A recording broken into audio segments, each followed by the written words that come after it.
Awesome date, March 7th, 2011. Awesome topic, the glorious views of Cagevision. This is the OSMcast.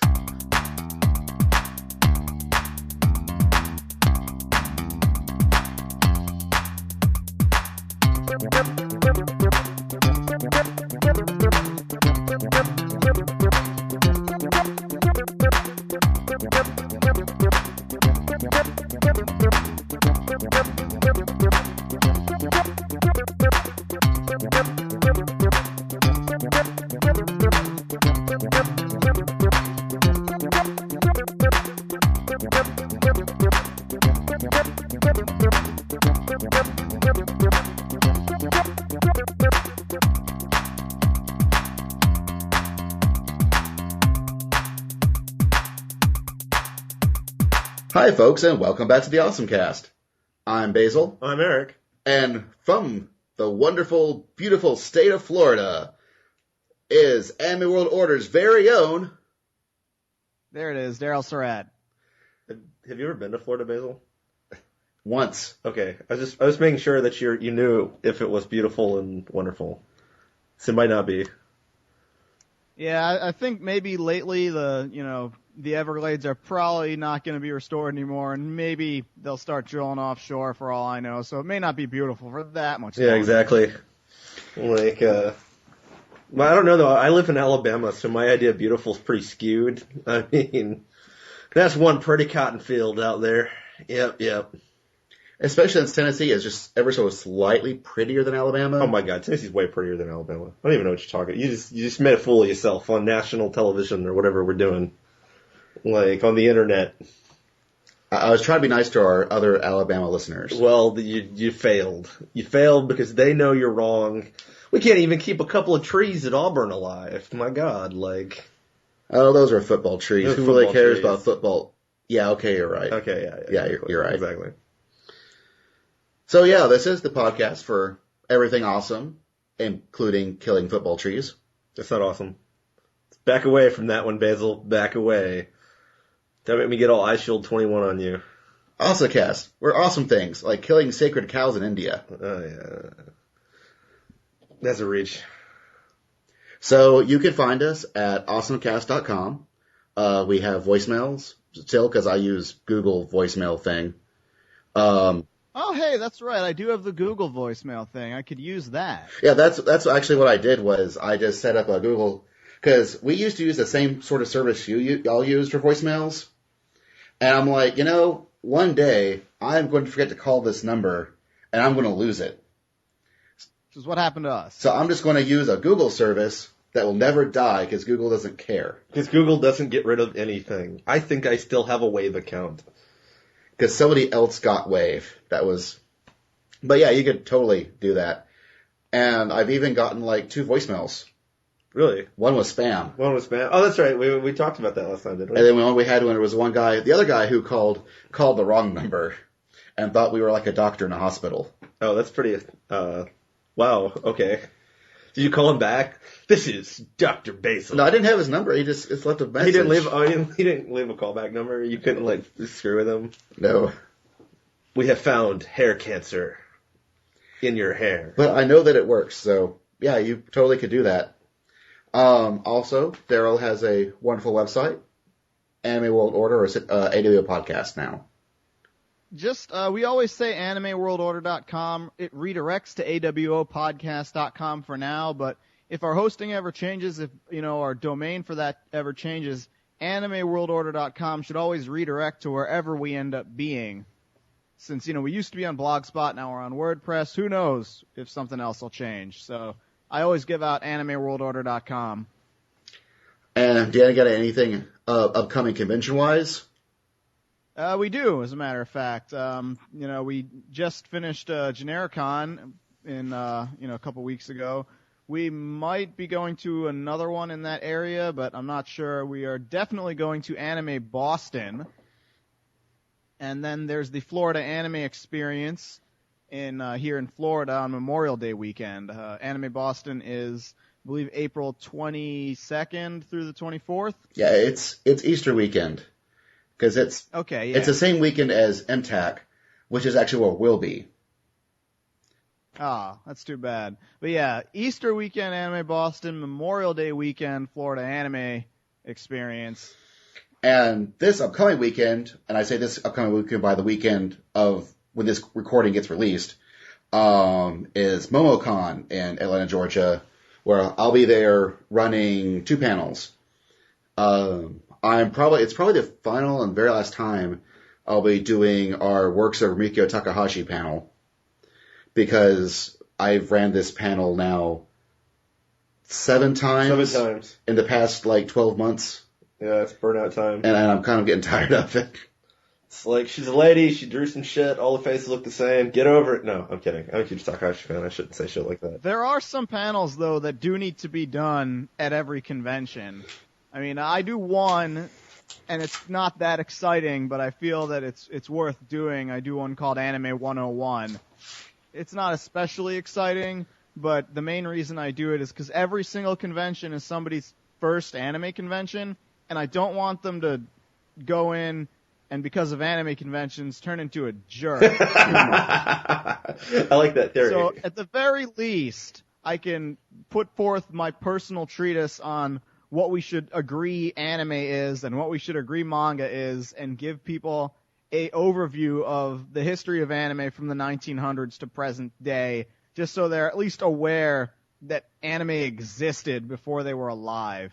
Yeah. And even before Astro Boy. Yeah, the other panel doing from Momocon, it's actually a new panel for me. And I think it might be the one that I do just travel to whatever convention I go to, which is getting your anime groove back. Because I know there's a lot of my friends, a lot of people I know, they really liked anime, but then they got out of anime. And some of them Me and James want to get back into it, but they have no clue what to watch. And these people will still go to anime conventions just to go to conventions, but they have no clue what anime to get back into.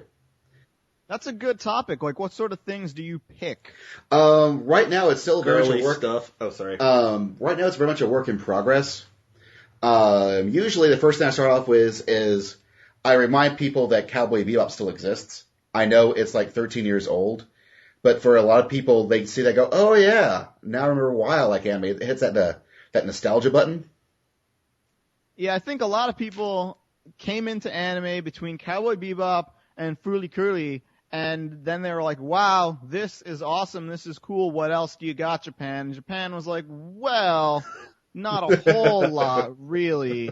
We got something that's kind of, sort of, maybe like that. You might like it. It's called Outlaw Star. It's called Outlaw Star, yeah. Damn it, But, you beat me to it. Another one that actually tends to get a lot of people interested is actually, I know for some mech fans it's an issue, but Gurren Lagann.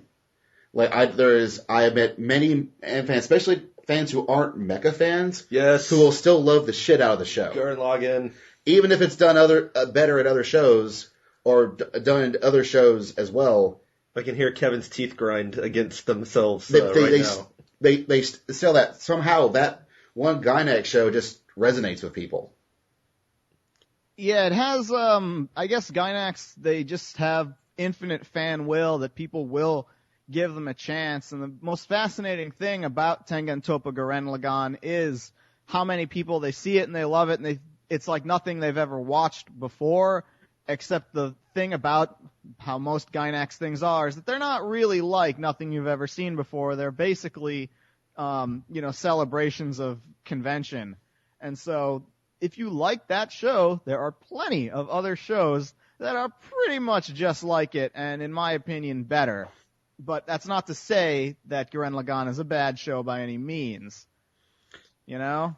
Oh, I totally agree, but of course Eric's one of those people who... I'm sitting here I was like, I don't know about that. But, that's, I'll be showing clips and stuff of this sort of stuff, but I'm also going to sort of, use also part of it as a roundtable to ask the people who are there what they think would be good shows or why they dropped out of anime. Never do that. Really? Never, ever do that. Because anime fans are the worst people when it comes to recommending new shows to people, because all they will do is tell you a show that they like personally, with no consideration to whom they are showing it to.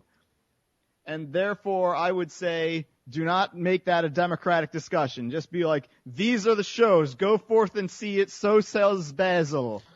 So you shall do. But at the same time, can anyone really do anything other than that when they recommend? I mean, I don't like when I recommend science fiction. People can do that. Like, people can say, if you like this, then watch that. If you like this other thing, then check this out instead. You can do that instead of saying, well, I like this, therefore everybody must also like this, which is what most anime fans do. Okay. I didn't quite understand what I was like, I don't know if I can recommend something I don't at least kind of like. Well, what I was thinking it was more of like asking them what animes they liked then and what got them out of it, so that I can then go, okay, well, if you did like these things, then you might like these shows. I don't think anyone is going to be that good at saying what got them out of it. I think it's kind of a gradual burn. Like, it's my personal hypothesis that Chrono Crusade is the show that is responsible for killing every generation of anime fan since the year it came out. Not because it's awful, but because it's crushingly mediocre. And a lot of people watch it, and it keeps getting re-released and re-released every few years. And what's the cycle of anime fans? They get in when they're teenagers usually, are really, really into it. Then by the time they hit a certain age, they just kind of stop bothering. And I think every once in a while, you know, they watch anime, they watch Chrono Crusade. And then from then on, it's just like gradually, anime. And you know what? Forget it. I can see that because that almost got me when Chrono Crusade first came out. I was like, oh, hey, I'll watch this. Oh, God. I think it was Chrono Crusade that was the first show that really realized, wait a minute, who made this? Gonzo? What else did they make? I'm starting to see a pattern here. I don't know. I think it was I don't know. Like I said, I've been told I'm wrong about this, but it seemed to me in the circles that I watched the anime in, there's a period of time, I don't know, in the mid-2000s, where everything became these giant epic go on forever, oh my god, when are we going to get anywhere near the end of the plot shows, like Bleach and One Piece and that kind of thing. That was all anybody was watching, and that's what got me out of it initially, was like, oh my god, this is everything, I'm done. I think that was a more local issue with us. Yeah, that's what I've been told. Yeah, that's what I've been told, is it's just a local issue, and it's got nothing. I was like, well, I don't give a shit. That's what happened. Because in our Huntsville group, like, literally One Piece, Naruto, and Bleach. Yeah, One Piece, Naruto, and Bleach. People started watching all three shows all at the same time. Oh, it was horror. Like, and I couldn't get any of the stuff I really liked, like Mushishi and stuff like that, and I couldn't. No, because no one would be willing to watch it.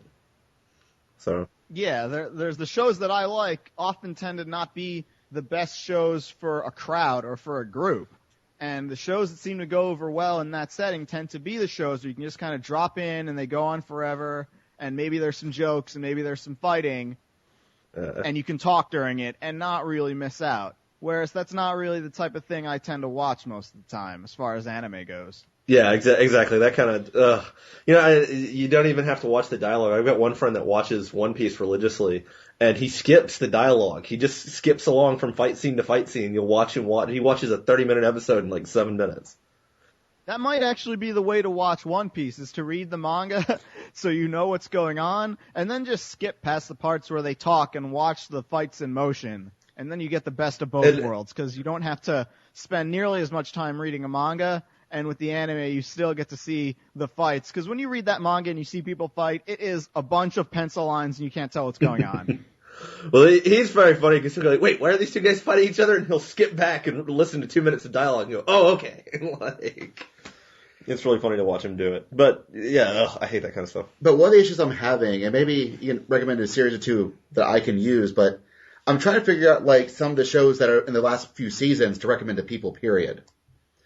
Because the easiest answer... Oh, sorry. Go ahead. No, go ahead. All right. Well, I would say the easiest answer to recommend to people is generally whatever's running in the Noitamina block. Just start with that and have that be your short list. And most of those things are good choices because they don't run forever. They're all pretty short. They're each 12 episodes or so. They're almost all aimed at an older audience. They're almost all not aimed at a hardcore anime fans, and therefore the things that burn people out, usually the over-reliance on tropes, don't tend to be as heavy-duty in their shows, the Noitamina shows.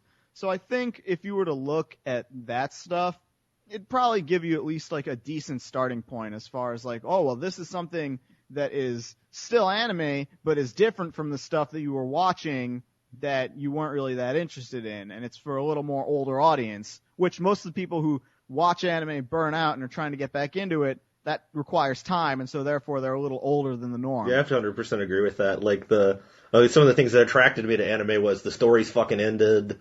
They were, they weren't there forever. They were, stories that, had a bit more adult audience a lot of times. That's what first got me into it. And then what James call it? Anime shtick? Like, we got into a series after series of anime shtick, and I just didn't want to. Well, that's actually why I've been having issues going to anime club, is because that's what they've been watching lately. Yeah. It's just never ending, and I'll go and I'll vote for the shows I want to watch, and I'll vote for all these, We had a choice between, I think two ones where it was Level E and Freezing. Level E is a funny show. Level E is a goddamn funny show. Like, it's actually that and Wolverine's the two shows I'm watching this season. Wolverine? The anime. Yeah. It's better than Iron Man. Is it? I thought Iron Man was okay. Like, Iron Man was okay. That's the problem. It was okay. It needed to be spectacular, given that it's an Iron Man anime. That's a show that people who don't watch anime or they used to watch and they fell out, they would look at that. They would give it a shot. But it just turned out to be okay. There were some good episodes and some terrible episodes, and most of it was just like, whatever. Which, in other words, it was just average. They need to be better than that for these. I thought this Wolverine thing, they were making him a Bishi or something. I saw a preview for it. Not really. Like, they changed that character design because that trailer that you saw where he had the mullet and the weird claws, everybody hated the shit out of that. Oh, thank God. So they changed the art. He looks more like Hugh Jackman does in the movies than he did in that weird trailer with the long hair and I saw that and I was like, okay guys, I'm done. Like, I'm not watching this. Like, most of it. Now the Wolverine anime isn't bad, but again, it really needs to be better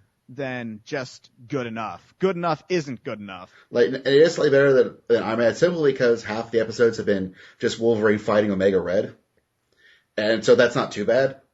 But it's not. Omega Red? Oh no, I'm gonna have to go look this up now. You guys got me interested. But yeah, because I'm a huge American comic book fan. I guess I stopped thinking because I know my American comic books as well, and if you remember your 1980s Wolverine in Japan run, that was John Byrne, that is basically the ground that the anime series is. Oh, really? That's really interesting.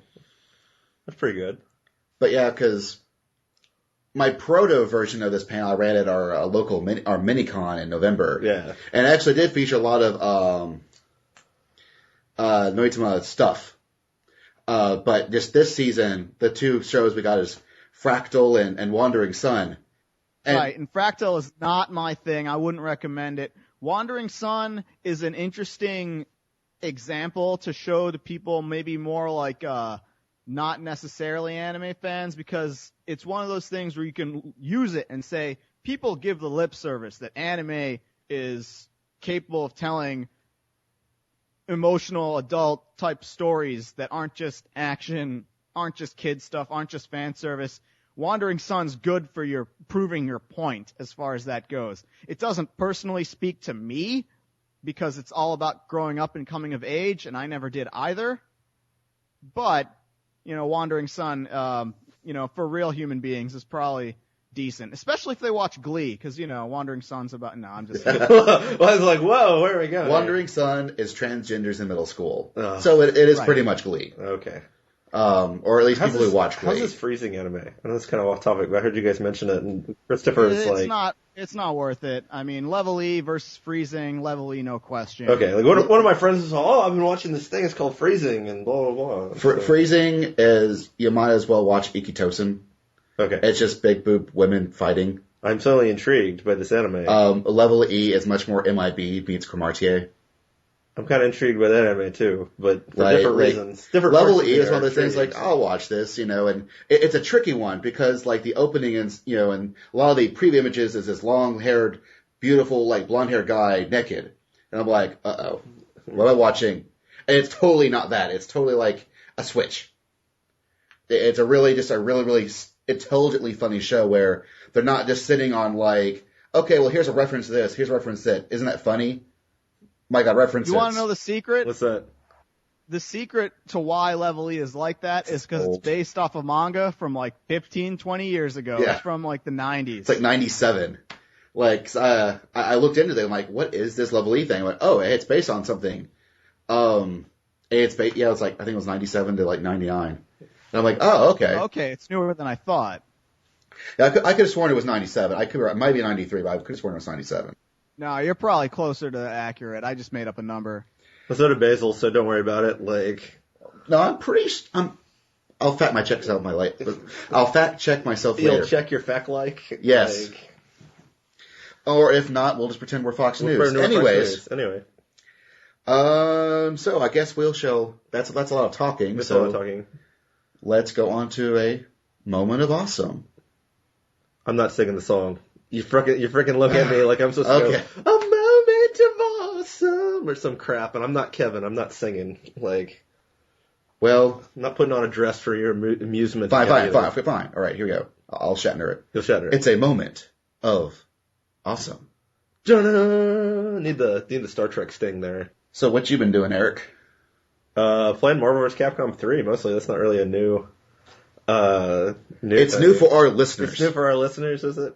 Rocking out Team Arthur She-Hulk Dormammu and getting my ass handed to me, but that's okay. I don't play fighting games to win. I play fighting games to watch pretty colors dance on the screen. I can't play any of those versus games. Anything where your game mechanic relies heavily on juggles and air combos and that stuff is just beyond my ability to grasp, which means I can't play Smash Brothers, a game that's made for 6-year-olds. Well, it's like I said, I don't play it to win, so I mostly end up going, She-Hulk goes roar and hits you with her lawyer powers and making jokes during it. Like, that's pretty much been it. Working a ton. I think that's the best way to enjoy fighting games. The problem is that the only people playing fighting games anymore are the hardcore crazy people who have been playing Marvel vs. Capcom 2 for the last 11 years. And so on day one, you go and you try and find a match online and you get your ass handed to you. I saw. And it's like, this is not fun at all. I saw some guy rocking out like 70 hit combos on day one. Like, and it's like, really, guys? Really? I'm learning where the attack button is, and you guys are rocking out 70 hit air juggles? Like, we are really fortunate in our town because we actually have a fighting game group that meets up where all we do is we just throw up a bunch of systems and TVs and we just have fun playing it. Unless Adam has his way. The problem with that, though, is that there's a very noticeable skill gap, and nowhere is it more apparent than in the fighting game scene, It's as true. it were, between newbies and people who are good. And the people who are good are not interested in really teaching other people. They're really interested in sharpening their skills for the next tournament. Exactly. I could not agree more. And it's funny because even the ones that'll tell you, I'm going to teach you something, they don't teach you shit. Like No, yeah. just beat the crap out of you and maybe try and verbally explain. It's like, oh, you just got a false Roman calcium. Yeah. It's like, what? Yeah, you just got to hit a quarter circle half punch off a half pipe with the 1086 plex and... Like, oh, I had frame advantage there. It's like, what are you talking about? Okay, you just got to cancel it. You got to hit confirm. What does hit confirm mean? It's when you hit confirm. Yes, but since there's multiple setups, you can still find a noob setup that you can Sometimes take over. Unless Adam has his way. Well, yeah. Then Adam comes in and yells at everyone for not sharpening their skill, for not doing exactly what Daryl was just talking about. He literally came in and had a freak out because we had a for fun set up, and it was like me and a bunch of the sucky players were playing each other. And he's like, "Why do they get to play? We should all be like honing our matchup skills." Maybe it'll get easier once final round. Well, he only shows up like once every 2 months, so it's okay. So it's true. So we don't worry too much about it. But, so that's pretty much all I've been doing is playing Marvel vs. Capcom 3 and Burst or Wrangling. Oh, watching House. Oh my God, House is good again. What the hell? Who did that? When did that happen? The latest season. Like, season 7 is good. Season 6 was terrible. It's because they got rid of stupid Cameron. Cameron and rehired a decent Cameron. And Tab got more screen time. I mean, well, not only that, but like the drama's gone away. Like, fuck this drama thing. Like, I don't care about it. Like, so is Chase gonna go to jail because he killed an African dictator? Who fucking cares? Give me crazy medical shit. It has been more crazy medical shit. Exactly. So what's been going down in Daryl Town?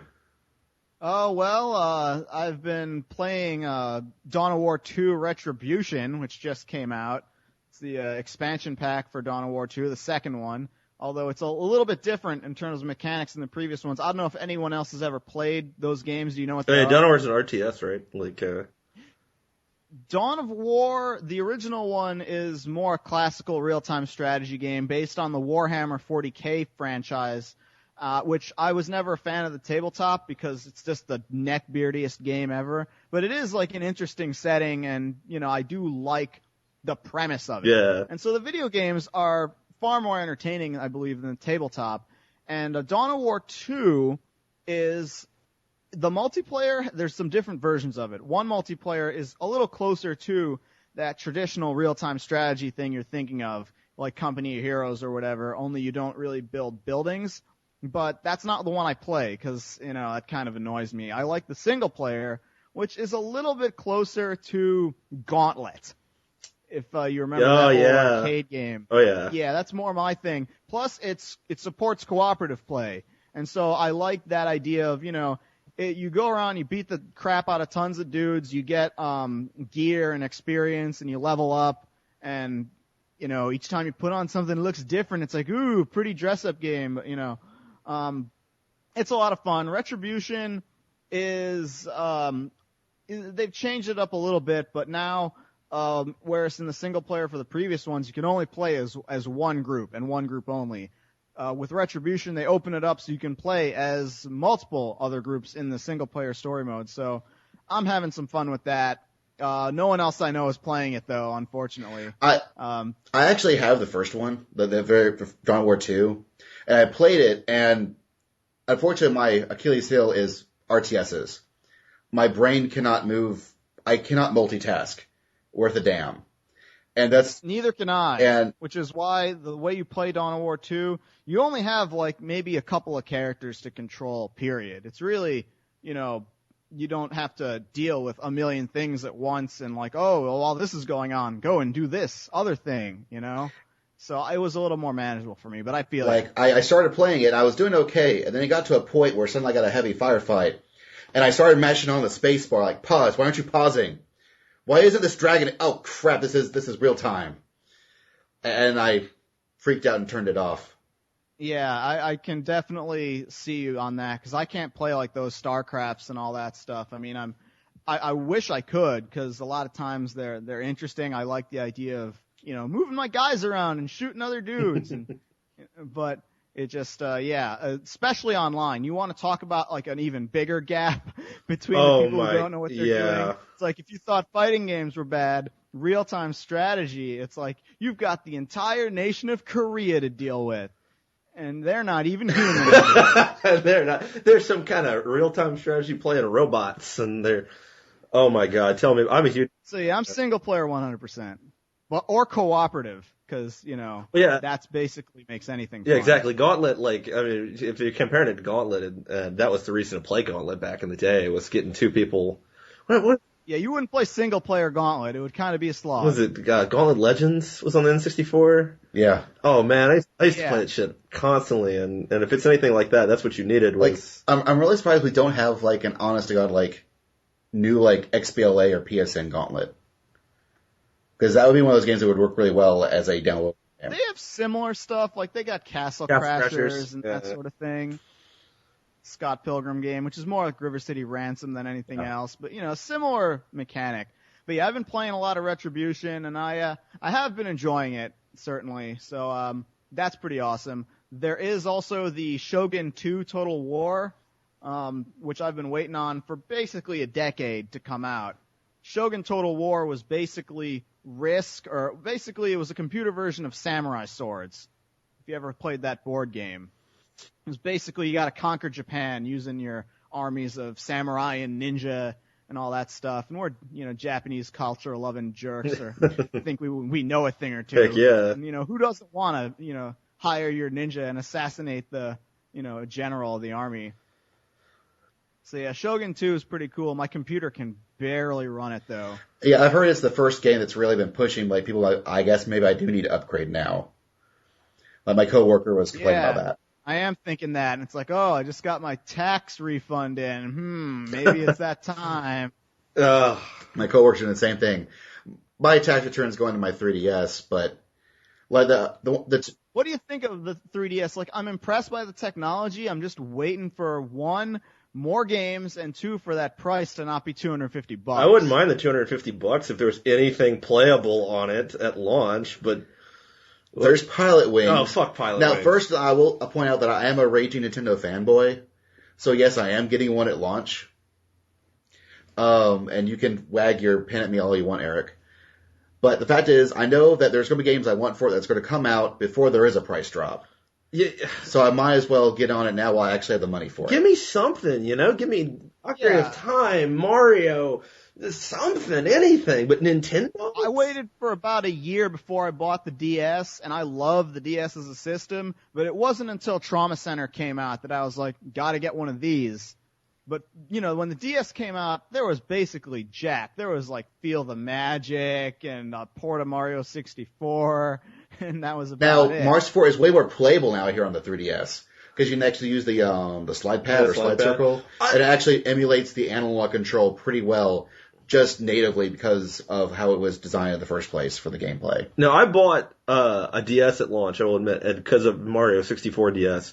But frankly, that was because I had never owned Mario 64 for the N64, and it was and I loved the game. I played it at a friend's house, and so that's kind of my excuse, was like, well, here is the game for it. But there's nothing on this launch. I mean, bleh. Like, well, I never actually... What about the Super Street Fighter 4 3DS? Oh, yeah, hooray. I'm buying it, because I want to have an over-the-shoulder view when I lose against people playing fighting games. You never play it. What's it going to cost, $60? No, 40. 40? Yeah. Ugh. But anyways, the game I was actually going to talk about was Magica for the PC.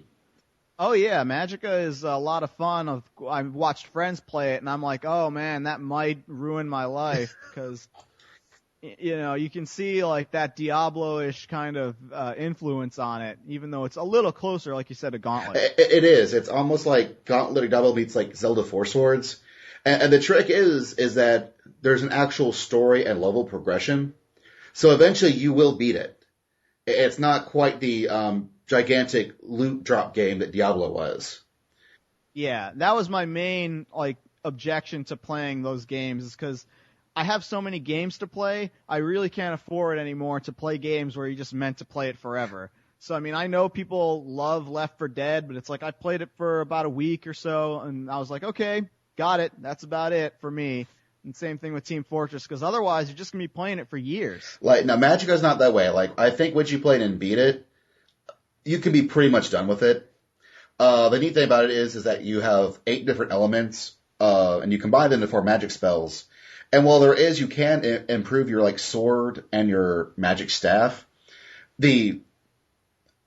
everything that you actually want to do is pretty well confined to your actual magical spells. Like, you don't get better health, you don't get better, mana, because there is no mana, you just cast magic. So you don't have to worry about, the gear quite so bad that you would in, these other games.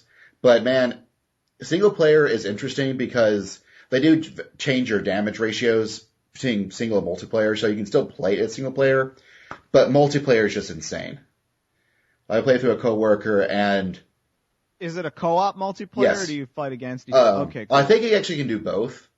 And the other trick is... Yeah, that's actually, I forgot to mention, Dawn of War 2 has that as well. I mean, not only do you have the traditional RTS or a cooperative single player, there's also a cooperative multiplayer mode called The Last Stand, where it's just you and 2 other people. You just fight infinite waves and, level up, and it's more fun than I'm making it sound. But it's, yeah. So Magica, you can also cooperatively play through it. Yeah, and what people have actually been doing is they're actually working on including PvP, because people are still using the cooperative mode to PvP anyway, because friendly fire is always on. Now, so it's one of those Splinter Cell Chaos Theory things where they try to make a unique multiplayer mode, but everyone's like, we just want deathmatch. Yes, and so they're like, okay, that's cool. You do that, we'll actually give you an actual thing. So if you want to, you can, but it is really interesting because friendly fire, because me and my coworker who I'm playing this with, we'll do one thing and we'll go, okay, oh crap, that was not a good idea, and then one of us will die. Thankfully, to do the resurrection spell, it's really easy, and you don't have to be by them to do it. You just have to quickly type in the commands and hit the cast magic spell button, and they're back on the board. So while there is friendly fire, it's not like a aggravating thing. It's just like, oh, well, that happened.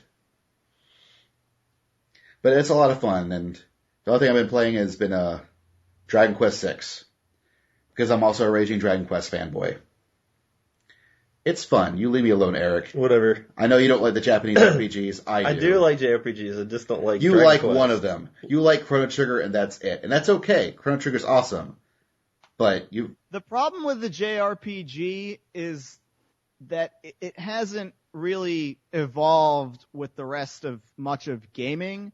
I think, the evolutions and changes that they do make are not changes that anyone really asked for or wanted. Like, Final Fantasy is the best example. Every game is different, but they don't ever seem to say what worked in this one and what didn't work, and let's change it based on that. No, they just kind of change crap, such that the ideal Final Fantasy would be, well, if it had the system from this game and the characters from this one and the story, emphasis on this and the freedom to move around from that one, then you'd have a good game. But, I don't know. Final Fantasy is just like a coin toss. But Dragon Quest, you got to give them some credit. At least it's consistent. I mean, 9's a little different, but you know what you're getting when you get into the Dragon Quest, and that's super duper grind, and you better have the strategy guide. I really don't think you actually need the strategy guide. At least especially in 6, because there's actually, whenever you're lost, you just go to a different character. There's a character NPC you can go, hey, I'm lost, and the character goes, okay, you need to go over here. So there aren't points where you're just going around and suddenly you fight a boss or whatever that's just way too hard because the expectation is you were supposed to spend 10 hours grinding levels first? No, I actually, I haven't had that experience at all. In fact, I've had the opposite this time, where you play through, it's bigger than a prologue, but it's sort of the first part of the game. You're off to kill this one guy, and then once you kill him, the rest of the world sort of opens up for your main adventure, and that's when they start doing the job system. Well, the trick is that instead of all the levels are consistent, your character's going to go from level 1 to whatever, and that's never going to change. What the job system does is it changes your base parameters for your stats initially, and then you get various skills as you level up. The trick is you have to fight, it's the number of battles you fight in order to level up the job skills. The trick is you have to fight enemies that are they're tougher than you. And so in the early game, I did the usual Dragon Quest thing where I just level up until I can afford all the weapons and armor. Then I'll go on to the next dungeon. And usually you're high enough level to pound through whatever you need to with, at least a little bit of difficulty. But now my characters are over leveled and they're not gaining any jump skills. So it actually encourages you to not just grind your way through the game initially. That is good. I mean, the main thing I think that just sort of burned me out on that sort of RPG is random encounters. I think at this game, at this stage of the game, if I see a game that's got, a lot of random encounters, I'm really hesitant to even bother playing it. I would definitely, if that's the case, give Dragon Quest 9 a try. Because it's 9. Because it's the first Dragon Quest that got rid of random encounters. They're all on the screen. Yeah, I was reading other people posting about Dragon Quest IX. Apparently, it's still a super combat intensive, leveling up kind of game because hey, that's the Dragon Quest experience. But yeah, I think also I keep hearing there's a lot of multiplayer reliance on that, and I don't know anybody. You can play the whole game single player, and it'd be fine. So it's not say the Metal Gear Peace Walker or whatever, where it's just some of those bosses forget about it. No. You can totally. Well, I did do a decent bit of multiplayer with my friends. When I did all the actual story stuff and the actual dungeon crawling, 95% of it was by myself, and I was fine. I would recommend. And what I did when I played Dragon Quest IX was I actually started watching the cartoon Avatar: The Last Airbender. and I would grind while watching it. And so when I looked at my DS, I'm like, oh, I've gotten a few levels and a bunch of gold. Now I can go on and do something else. So the combat is that easy to not pay attention to, that you can do it while doing other things? Yes, unless you're doing like boss fights, or once you actually start getting into the dungeons. Like, it is turn-based. That is why, right? It is turn-based. Okay, cool. So, I mean, and well, I'm not going to say it doesn't have a grind. It is a gentler grind that I'm used to in other games. It helps that this game, they're really good about, like, certain dungeons will have lots of chances of metal slimes to spawn, and they're a lot easier to kill now than they have been in previous Dragon Quests. So if you want to power level through some stuff, you can do it. And it's not as bad as other RPGs I've been through. Yeah, I guess you're mentioning Avatar: The Last Airbender reminded me, like, I've been watching the other Dave Filoni show, and no one I know is watching it, but Season 3 of the Clone Wars is also incredibly good. I like it a lot, but then again, I did watch Season 1 and Season 2, which makes me the only person I know watching that cartoon. Everyone I know is getting in a freaking fit over My Little Pony. Yeah, none of us have gotten into My Little Pony. I can. Apparently it has just torn the internet asunder. Like, it is the biggest, like, the show is allegedly about friendship, but, like, I have not seen, like, more vehement flame wars erupt everywhere than over this My Little Pony thing. Like, whether it's, even, like, the unruly message boards that you can think of, they all either ban discussion of it outright because of the trouble it causes, or set up special rules that are only for My Little Pony discussion threads, and only those, to try and keep order, and it fails every time. I guess I missed the boat because I've just been going back and watching old episodes of Batman Beyond. Yeah. Oh, Batman Beyond, that's a pretty good one. Well, I mean, the thing about Batman Beyond, and I do own all of it, but I think it just never really lived up to the promise set by its opening animation sequence, which was like the Darwin Cook, like, oh wow, it's a thief cutscene, but a cartoon, great. I do really like the uncut Return of the Joker, though, and I will be buying that Blu-ray, even though I already own the DVD. Ooh, is that coming out on Blu-ray? I didn't even know that. I believe it is. I will be picking that up. Holy shit. That's one of my favorite, Batman Beyond is one of my favorite series ever, except for the last season, where we replaced awesome old Bruce Wayne and his dog with pink-haired black chick. Like... That actually started about halfway through the season 2. Yeah, but in season 2 it was fine because it was more like she was like his Robin, and you still had old Bruce Wayne. And then like by the time we got to season 3, it's like fuck old Bruce Wayne. It's true, but yeah, like if they do it on Blu-ray, and I think because it was a movie, so they should have like theatrical animation or better animation than they did, so it won't be just like an up-res. Yeah.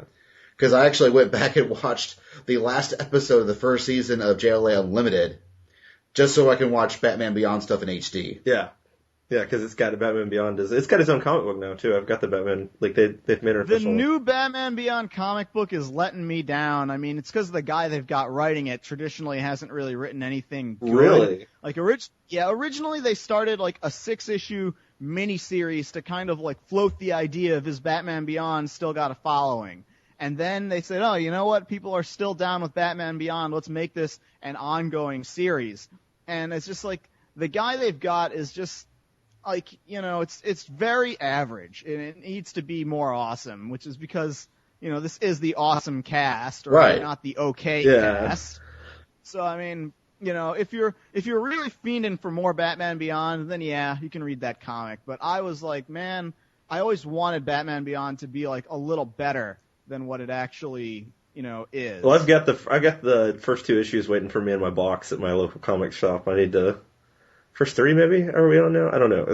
Yeah, check them out. I mean, I think my main objection to Batman Beyond was that there was so much of the teenage drama and Terry's, like, trying to balance his normal high school life with being the Batman. And the Batman. And it just, I was always like, I don't care about any of your classmates, Terry. I just want to see you, like, try to satisfy the crazy old man who can never be satisfied with you no matter how good you are. I know, exactly. That was always the best part of the show. I was fine because apparently it was Terry's high school. The illusion called me Bruce in my head. I never do that. It's like, well, what do you... Oh. That's the defining Batman Beyond moment for me. But whenever apparently his high school is the only high school where crazy mad people become supervillains out of, because half of his rogues gallery are kids in his high school or a teacher in his high school. You never see any other high school produce supervillains, but Terry's did. I liked their joke on the Fantastic Four too. I really like their they had a terrific trio. Terrific trio. They had a lot of I loved my favorite Batman Beyond moment is just the episode with Ra's al Ghul and stuff like that, and she's gonna use. Oh yeah. Where it's it's with Talia. That was actually an interesting one, but I think that was the best things they did with Batman Beyond were the ones where they'd show you the Batman Beyond version of famous character you already know. Yeah. I mean, that was the appeal of watching it. You wouldn't have watched it if it was just Terry McGinnis. Bruce Wayne had to be there for it. Exactly. And so the episodes where they have Mr. Freeze or the episodes where Superman and the New League, those were some of the most standout episodes. And yeah, the Ra's al Ghul one was pretty damn good. Yeah, because I loved that ending where he's like, let me tell you about a woman named Selena Kyle. And that was in a different episode. Damn it. That's part of why Return of the Joker is so good. Yeah. Because they didn't have the Joker at all, period, throughout Batman Beyond. They just had the gang inspired by the Joker, and then they bring him back, and you finally realize why did Batman stop being Batman and all that stuff. And so even if you never watch any Batman Beyond, you can at least watch that movie, and it'll be great. Yeah, excellent stuff. But speaking of awesome and great movies, we should take an audio break, and then we'll be back, and we will podcast angry. That was a reach. You reached again. Well, Right for your stick. happens.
So I explain to people, because some people are like, I tell people I go to see a Nicolas Cage movie, and they're like, why would you go see a Nicolas Cage movie? I'm like, no, you don't get it. You don't get it. You don't get it all.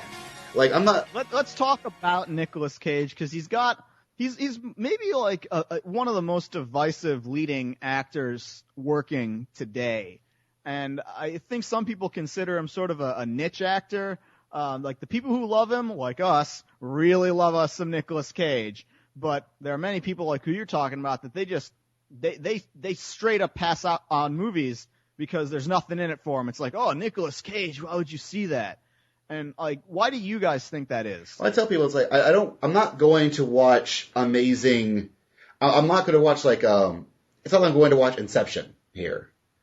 Like I'm going to watch when I watch Nicolas Cage, I'm watching an experience that you can only get when watching something that Nicolas Cage is in.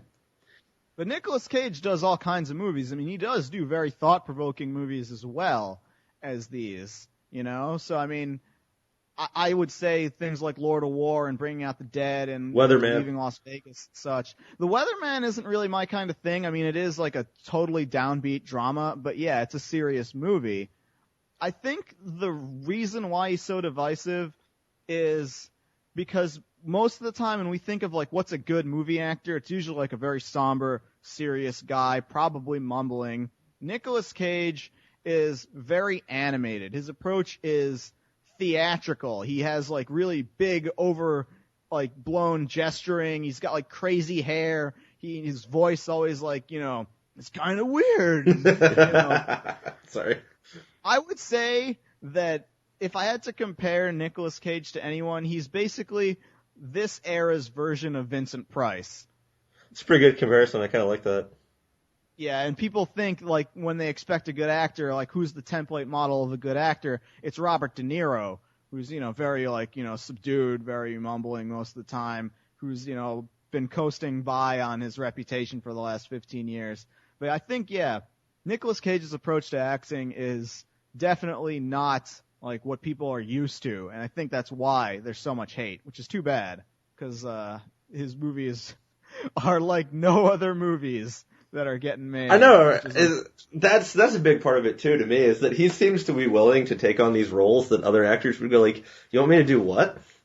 And he's like, I get to be a sorcerer. I get to be like a demon from hell. Fun times. He really seems to, you get this energy that he's really enjoying what he's doing while he's in the films. And yeah, I think that's really important. Like, I think some of the movies that try to be like this movie we're going to talk about, Drive Angry, they seem to be very like, you know, the actors kind of know that there's some BS to it, or they're like making fun of it. The Cage is always like totally invested, and I think that is part of what makes it so enjoyable. Exactly. Is that he believes in it. Like, I think that's what turns it in from a movie to an experience. Like, where it's like, where he is so into it that you can't help but be into it yourself. Yeah, I agree. We're pushing like this era of acting minimalism that, you know, we forget that like everything that's above, you know, total emotional estrangement isn't just good only for like making fun of it. I would go so far as to say that Drive Angry is probably the greatest movie of 2011. Like, maybe even this decade that we're about to experience. I mean, I don't know what can possibly beat it other than the next Nicolas Cage movie, which is Ghost Rider 2, which is him written and directed by the people who made Crank. Wait a minute. They're actually making a Ghost Rider 2? Yeah.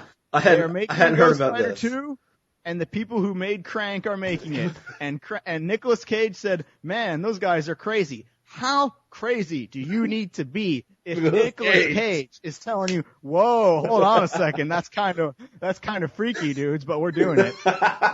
Okay, I have to go see this now. Like, oh man, I'm really excited now. I didn't think they'd ever let another Ghost Rider movie out. After that first one. Which I enjoyed because it was Nicolas Cage acting like Elvis, being a jerk to everybody.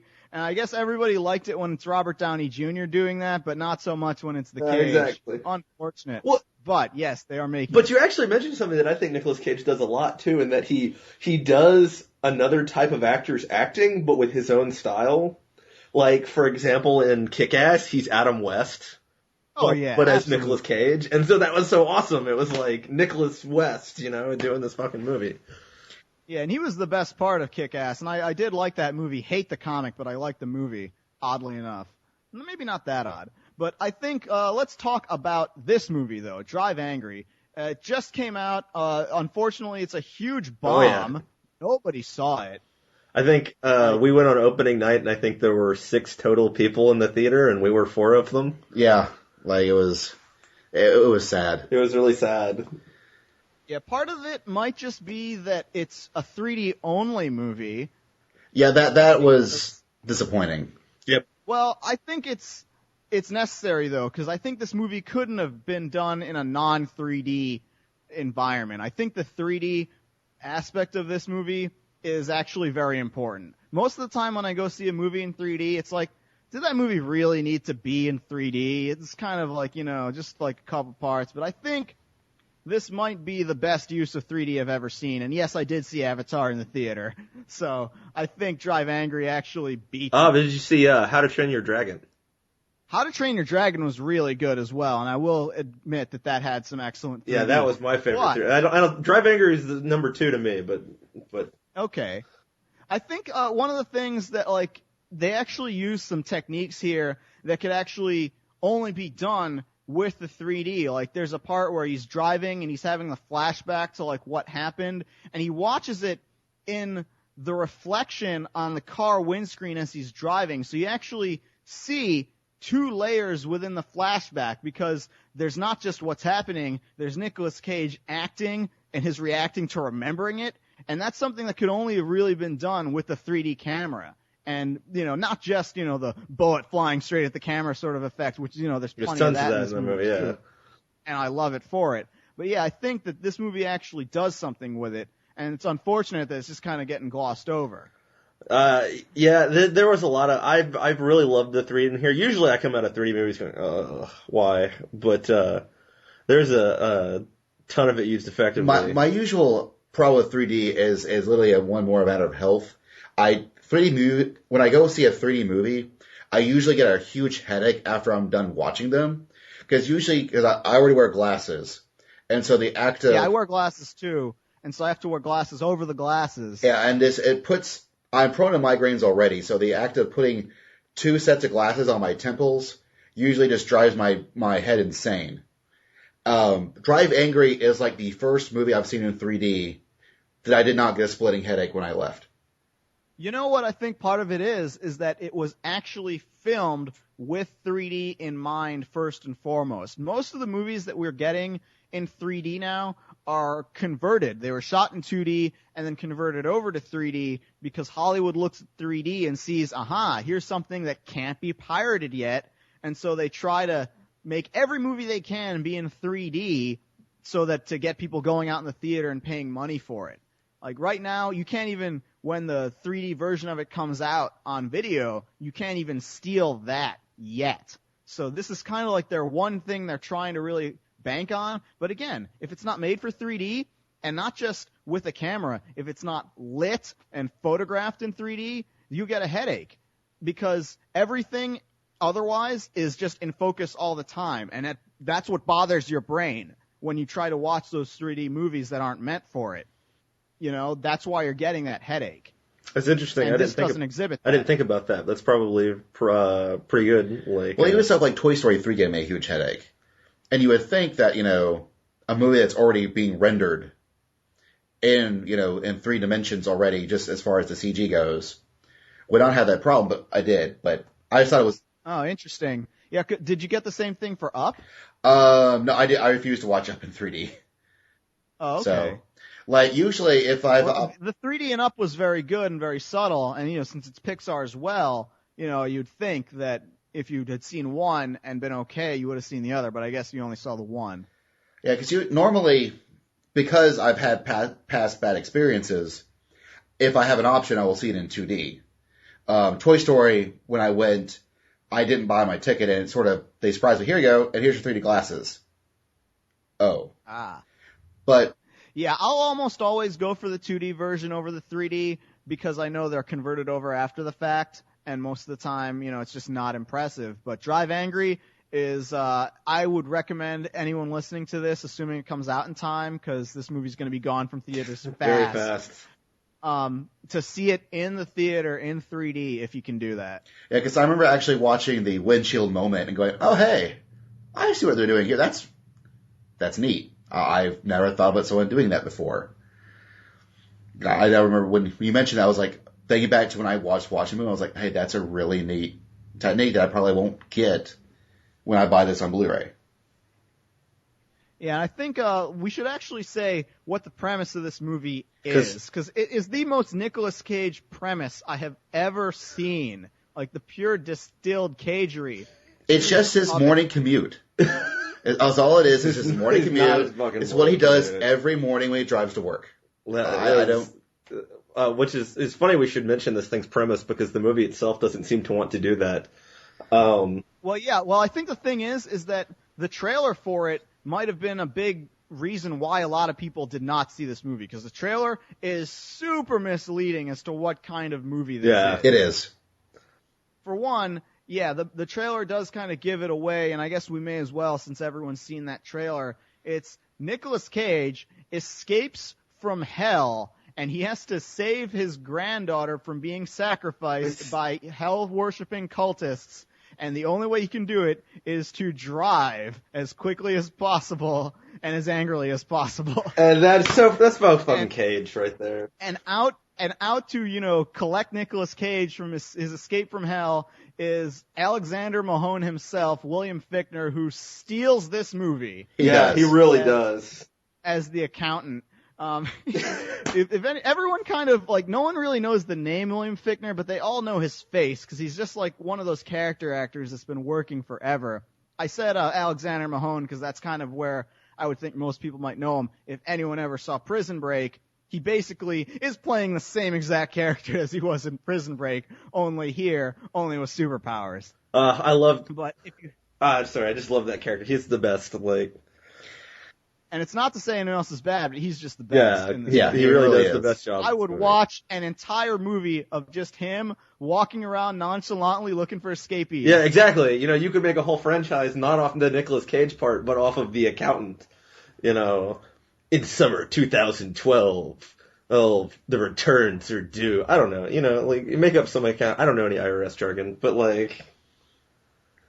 But yeah, I mean, that's one thing. I think one of the things that this movie probably could have used was a better trailer. I don't know if maybe a Red Band trailer, like how Kick-Ass got, might have really sold this movie to people, because that trailer does not convey how ridiculously violent. No, it doesn't. No, it doesn't. And the tits everywhere. How much ridiculously awesome nudity. Yeah, exactly. When I was like, holy shit, there's tits everywhere watching this film. It's like every 10 minutes there's a boob, and just I don't know if we want to get into spoilers yet. I mean, I don't think, let's not yet. It's not yet, but I mean, yeah, the thing is that this movie is like another one that's just taken back the hard R action movie, which, is almost completely gone now. It's like, other than the Crank movies and stuff like that, there's not a whole lot of this is a hard R action movie. Studios are afraid of it, and Drive Angry is proof of why.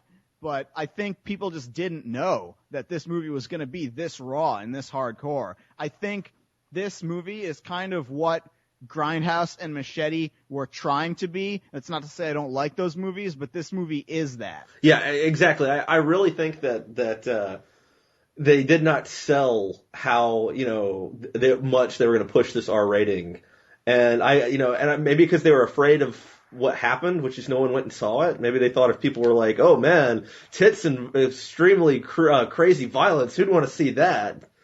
But I think that was the totally wrong thing to do. I think they should have, because I think it is such a different spectacle, and if I think they pushed that idea, it would have driven more people who saw it already. Yeah, exactly. I think it may have not done as that much better, would have done better. I mean, there's one scene, I'm not saying what it is yet, but there's one scene in this movie that I think if they just made the trailer out of it, that everybody in the world would go and see this movie just because. Oh yeah, I know what you're talking about too. But I mean, this movie's got it all. This has hands getting blown off, and people get totally shot in the face. Their kneecaps just get blown away, and the 3D effect really sells it. And you can actually go, yeah, this is awesome, because basically all of the horrific violence pretty much always happens to the bad guys. To horrible people. To someone who they go to show, this guy deserves to get, a baseball bat through his eye or whatever. You want to see it happen. So there's not really a lot of, I mean, there's some, but I mean, there's not too many instances where you're oh man, I didn't want that person to die. Everyone's yeah. Exactly. Cool. The villains. I really think that they kind of missed the ball on that, even though I was sold the moment, I saw the poster on this movie. Yeah. Those are Satanists. I mean, how much more I want to, Nazis aren't as, fun to kill as Satanists. And you never see it. Vegeta, what does the scouter say about his power level? It's over 9,000!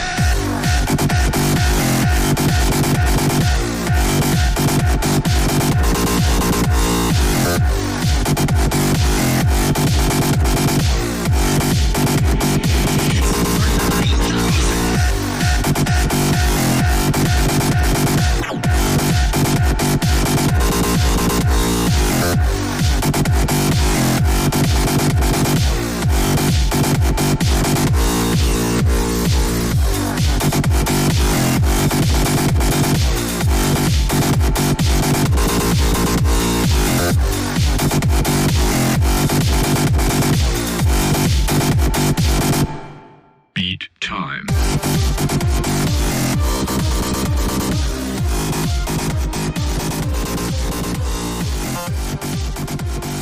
Okay, folks, so in case there was an abrupt change, because there was, it turns out that the internet in my apartment sucks.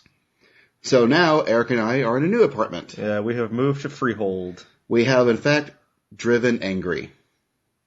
Well, How did it feel? I wasn't very angry. I was just mildly frustrated. That's the prequel to Drive Angry. It's Drive kind of frustrated. Drive inconvenienced. Yeah, exactly. Drive inconvenient. I like that. That's really good.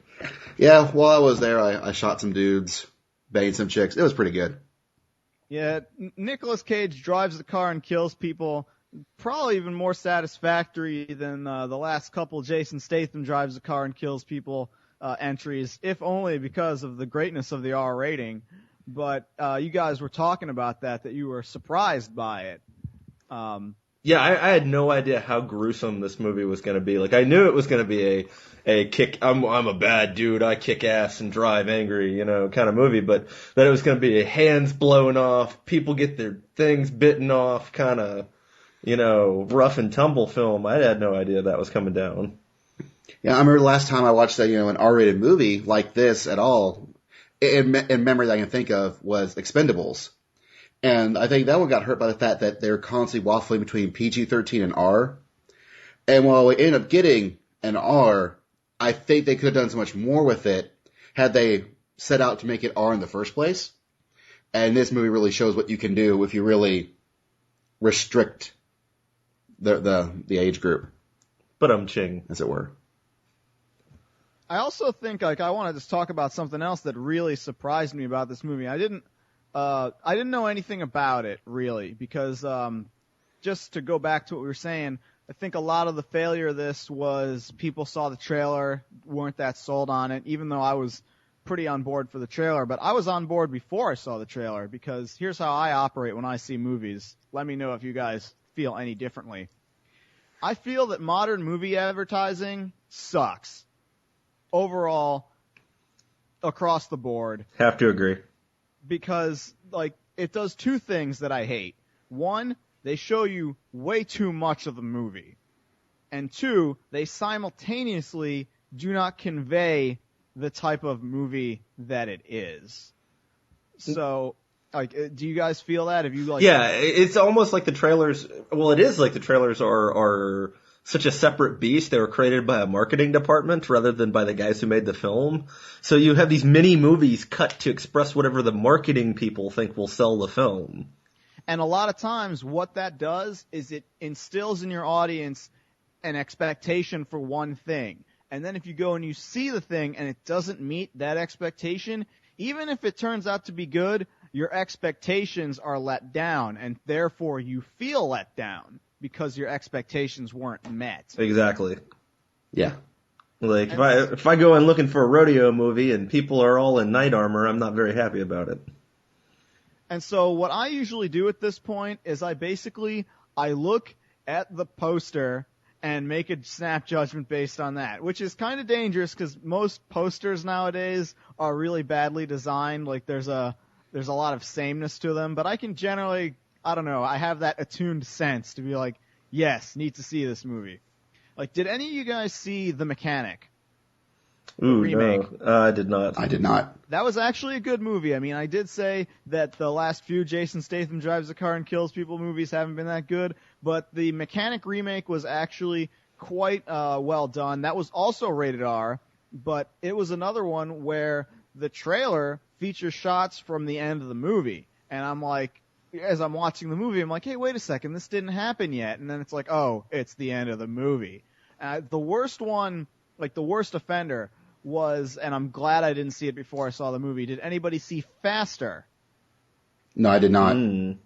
That was actually a very good movie. And the trailer shows everything as far as violence without, like, adequately conveying the context of the film. Like, it's actually a very gray morality spaghetti western sort of tale, but they released a red band trailer where he kills a bunch of guys, and you think, oh wow, this is just the tip of the iceberg. But no, that's pretty much the entire movie. Like the entirety of the violence contained in that right, 5-minute and as you trailer. watch the movie, it's about him finding who these people are and tracking them down. And it's like, oh, but, you know, if you'd seen the trailer, which I hadn't, you know, it's like, oh, well, I already know what's going to happen because I saw the stupid trailer. What was that movie? I remember seeing it. It was the Ninjas versus Cowboys. That was a fantastic movie, The Warrior's Way. Yes. Nobody saw it at all. The trailer was also completely misrepresentative of that movie. I mean, to be fair, that movie's a little hard to pin down because it's structured like a traditional American Western, but it has action like, you know, Japanese over the top, like Devil May Cry Bayonetta action. In fact, they actually got the Devil May Cry Bayonetta guy to do the fights for that movie. And so it's got that style to it. And also has like some kind of almost Fellini-esque cinematography. So it's a little difficult to pin down, but the trailer made it be like Cowboys versus Ninjas, the movie. That's the very last scene of the movie. And that's it. And it's like, the line where he says ninjas, damn, isn't even in the movie. It's not in the movie. It was excised, and people were let down because it's like, oh, we were expecting to see a movie that was all that and have it be like that kind of smart-ass sort of tone. It's not that kind of movie at all, but that doesn't mean it's not a very enjoyable film. And so I don't think Drive Angry's trailer is that off, but it is off in terms of conveying like just how gritty and raw a film this is. And so I'm pretty much at the point where it's like once I know I'm going to see a movie, I stop watching any more advertising for it. If I see a trailer and I'm like, I don't know if I'm going to see that, then I'll watch the trailer. And then if I'm still not interested, then I'll be like, whatever. Like the only time where I've like actually seen the poster gone, I don't really want to see that, seen the trailer gone, I definitely don't really want to see that, then saw some more and was like, don't really want to see that. And then when I went and saw the movie and was like, wow, I liked it, believe it or not, The Green Hornet. Like, really? Yeah, I was so surprised that movie was good because everything about that movie was like the alarm bell in my head. This is crap. And it wasn't crap. I was like, wow. Because I avoided that movie for basically the reason, I was going to avoid it, and I got taken against my will to see it by other people. And then I was like, whoa, why, you know, they made it seem like it was just going to be yet another like ridiculous Seth Rogen movie comedy. Actually, is pretty good action, and the comedy works. I was impressed. And so it's just, I have no faith in the Hollywood marketing machine at this point to sell the films that they need to the audience that is going to enjoy them. So, you know, take my word for it if you can. I think Drive Angry works. I think one of the most surprising things, and we haven't even mentioned this at all yet, and it might have been the thing that surprised me most about the movie. You guys said you were surprised most by how violent and raw it was. I was most surprised by Amber Heard. Oh, really? The girl in the movie.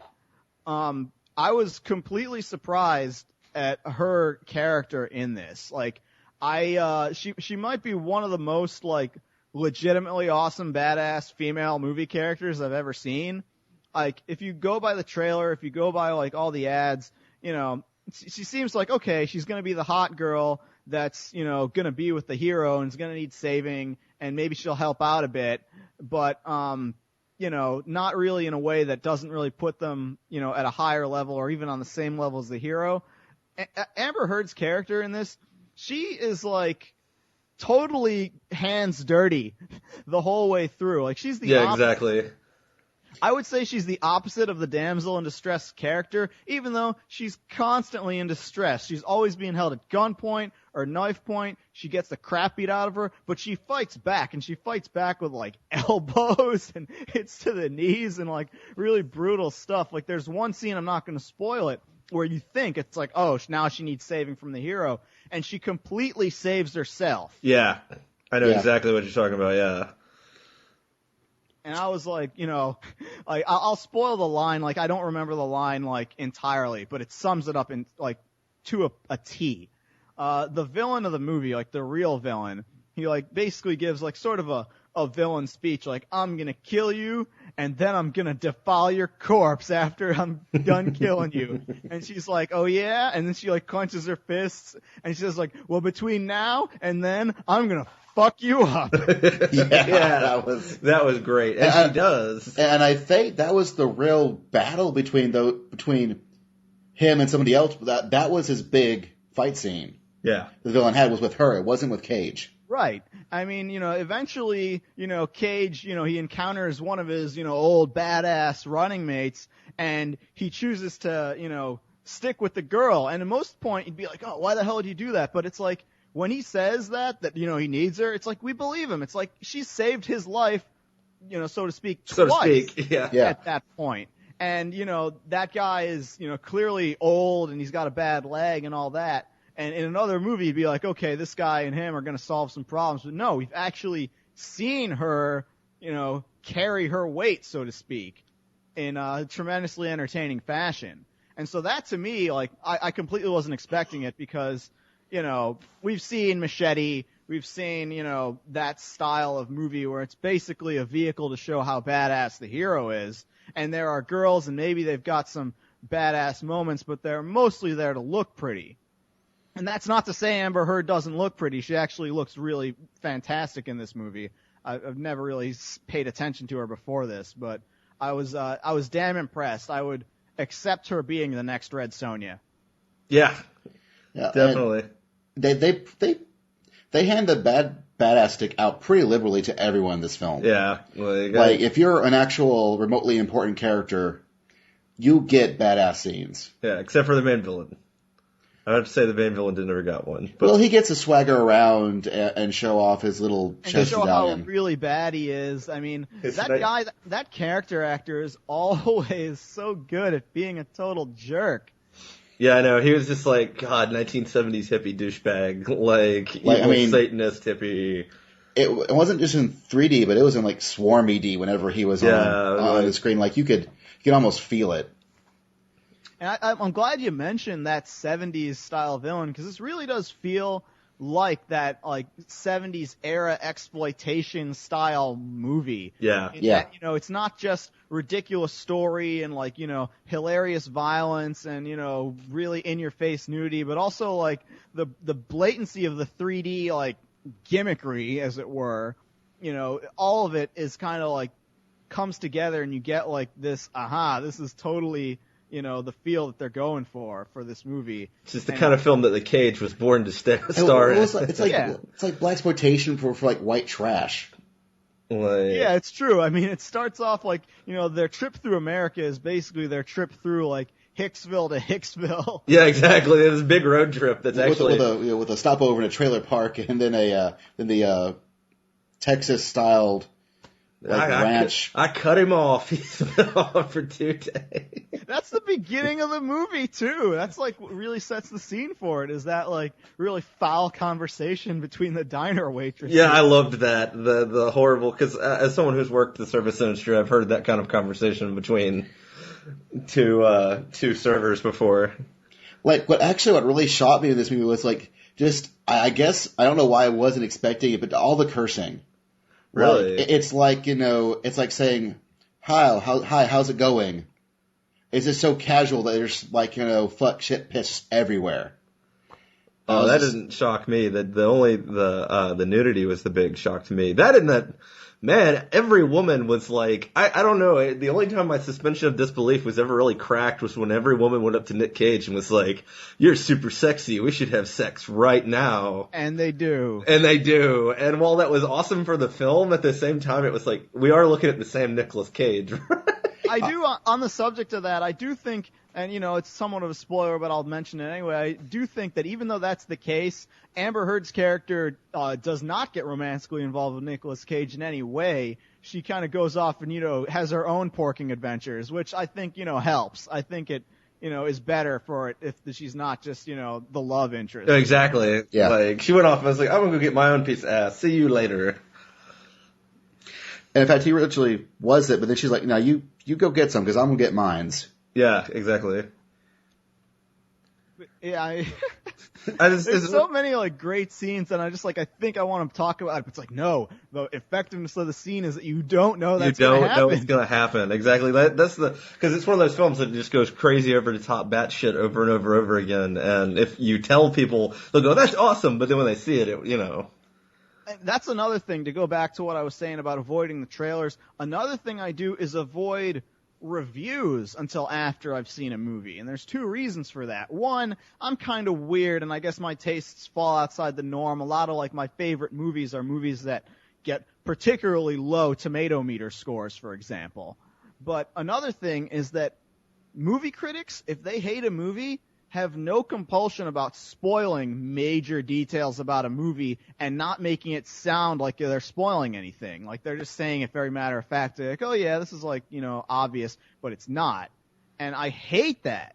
I know people worship Roger Ebert, but when he hates a movie, he's the king of just giving crap away. Oh, fuck him. Ever since he said that Spider-Man was too much like a comic book to be a good movie, I've been pissed at him. Well, he's normally people look up to him, and rightfully so, because he gives most of the time good reasons for why he likes or dislikes something. But when he dislikes something and people are they can't wait to see him tear the thing apart, he's a little overbearing with the spoilers. And I looked at him and other reviewers, and that was definitely the case for this movie, where they just gave scenes away that were oh my god, how could you talk ruin about that for somebody? Yeah, exactly. You have no business destroying the fun of this film for someone because you didn't like it. But I mean, you could express why you didn't like the movie without going into the detail that these people do, but they choose to do it. It's a conscious decision on their part. And I know, some people are just really against the 3D concept in general, and I actually tend to be one of them when it's not done well, but it's done very, very well, I think. It might be, like we said, either the best or second best example we've ever seen.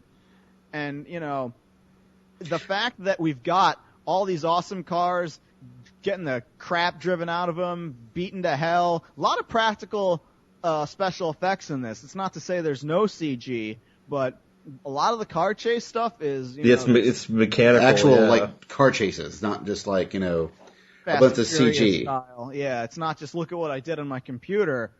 They actually did, some pretty cool stuff, I thought. Normally, I'm not a fan of car chases in movies. I think the chase scene, in general, has lost its effectiveness at, ramping up excitement or tension or whatever. Because how many times have you seen in a movie, the hero's driving his car, the bad guys are chasing him, they're shooting their machine guns. Nothing ever happens. No one ever catches a stray bullet. It never blows out a tire. It may as well not even be happening. And in this movie, when there's car chases, stuff actually happens. There's actually a consequence to it. If someone fires a gun, something is going to happen that is crazy. And let me tell you, Nicolas Cage has one of the craziest guns in cinema history. Yes. And I've talked about the Hong Kong shotgun. This is the next level of Hong Kong shotgun, because he's got that shotgun, and then he's got the big gun. Which, the Godslayer or whatever it's called. Yeah, it's just, they show it in the trailer, but you don't actually truly see what this thing is capable of, thankfully, until you see the film, and that's a very good thing, at least. At least they didn't give that away. I mean, you can kind of imagine just from looking at it, and then, that might exceed expectations as far as that's concerned. But I mean, the car chases in this were done very well, and between that stuff, the gunfighting, the one particular scene that a lot of people are either talking about or I already saw that in another movie that was kind of crazy. I would say this movie takes it to the next level. And the movie I'm thinking of is Shoot 'Em Up, which is another movie that had a lot of gunfights, a lot of violence, and stuff like that. And one particular scene, which some people would say was directly inspired by Shoot 'Em Up. I won't deny that, but the Cage brings some elements to it that takes it to the next level. Yeah, he just brings so much, like, I don't even know how to describe it. Additional vices that he brings into that, in addition to just being Nicolas Cage, in addition to the 3D element of bullets flying directly at your face. You know, normally it'd be like, oh, come on, that's so cheap. This time, everything comes together. I'm like, hell yeah, Nicolas Cage just shot me in the eye. Yeah, fuck yeah. Like, oh. They did a really good job of, like, foreshadowing badassery. Like, someone asks, Nicolas Cage, who wants a drink, and he goes, no, I'll only drink if it's under this certain condition. And then you knew that condition would be met. Yes, and that was wasn't. Chekhov's condition, as it were. And then, like, once we saw, like, oh, come on, has to happen. And then, it happens. I'm, like, so glad. And then, but even after what you are foreshadowed will happen, once that's paid off on, Nicolas Cage still takes it to the next level and puts the button on it. Yes. Oh, yes. Better. It's like, oh wow, I never would have seen it coming. Okay, yeah, we can't talk about that anymore. Oh, absolutely not. Yeah, and that's something they give away in the negative movie reviews. I'm like, what are you guys doing, you bastards? You just destroyed It's one of the best moments in the movie. Right. And then, between that and, the really strong supporting cast, not just Amber Heard, who's a character who has substance beyond, hey, nice boobies, and William Fichtner just being, like, the best William Fichtner. That was like, fucking awesome. Loyal to the Cage. I mean, looks like it's your day, boy. Lucky day, boys. Sorry. Right. Between that and, the fact that he's just, not even that big a deal of not even a villain. I'll say antagonist. He's an accountant. He's a bean counter, or the equivalent thereof. Whenever like him and the Cage talk to each other, it's like poetry on the screen.